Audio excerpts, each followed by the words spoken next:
Hindi ko na ma-imagine, lalo na pag 18 ka. Ano pa kaya? Wala na po. Yun na daw po yun. Yan na yun? Opo. Kung yan na yun, edi ibig sabihin 18 ka na ngayon. Edi okay ka na. Okay ka na. Okay ka na. Pwede ka na mag-ano. So, Pwede ka na mo sa buhay. Bagay yan. Pwede ka na magsarili. Pwede ka na mag-shota, ligawan, ganyan. Ano, natawa nang wala ako dito. sure po kayo, ayaw niyo po munang kumain. Namaya na. Paano muna, papagutom muna Tara ako. po muna tayo. Sige, sige. Ay, kumain kami kasi kay Kuya Bob. Kaya medyo busog-busugin pa ako. Hindi ko naman alam eh. Huwag kang mag-alala. Ubus yan. Ubus yan ang mga kasama ko ng keyboards yan. Teka lang. Tingin ka nga dito. Bakit parang mas gumaganda ka yata ngayon? Ang sikreto mo Ang sikreto mo. Kalip tint lang po ay. Nakalipit. Salamat po sa pambobola. Bula lang ba yun? Parang grabe ka naman. Kayo nga din po. Diyan ako di maniniwala. Pero mas bumabata po yung itsura niyo.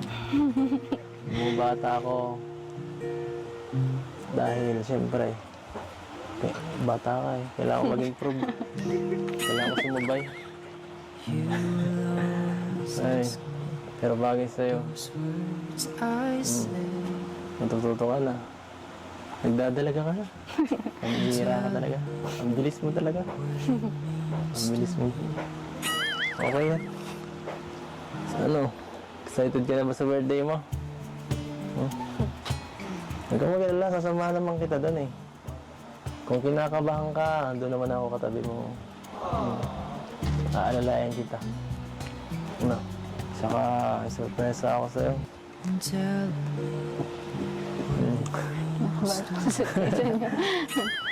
Ano po yun?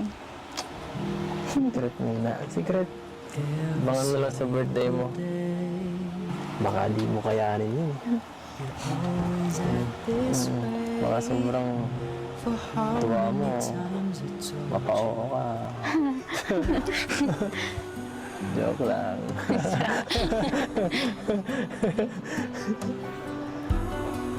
Ay, nako. Yan say. Grabe ang birthday mo, bongga. Kayo po, bossing.